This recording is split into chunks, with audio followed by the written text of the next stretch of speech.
Well, the U.S. Vice President there is certainly upping the rhetoric and raising stakes for Israel. That seems to be very adamant on going ahead with the Rafah operation. Blinken last week made a surprise stop in Tel Aviv during his short trip in the Middle East to yet again convey the U.S. message that's been solid for the past week, that it is a mistake and it risks a high civilian casualties, compounding a very bad humanitarian situation, and further isolating Israel in the region and in the world as well. So Israel hasn't listened so far to any of the U.S. demands. U.S. is asking for more restraint, more humanitarian aid, and has actually have been pushing Israel to sit down and talk about a post-war Gaza. Nothing of that has happened. And like you were saying, an Israel delegation is in the U.S. to discuss alternatives to the invasion of Rafah. But to be honest, it's hard to see what kind of alternative Israel would be convinced of and not to go ahead with that plan.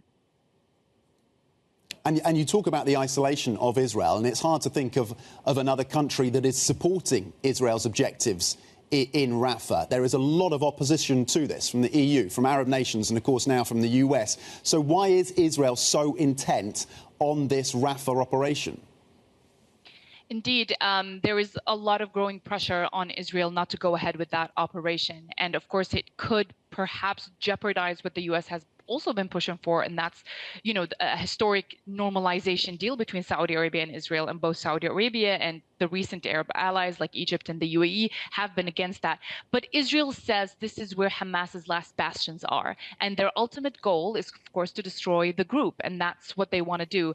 Netanyahu says that not going ahead with the Rafah operation would risk another October 7 attack. And that's still very much alive in the minds of many Israelis in Tel Aviv.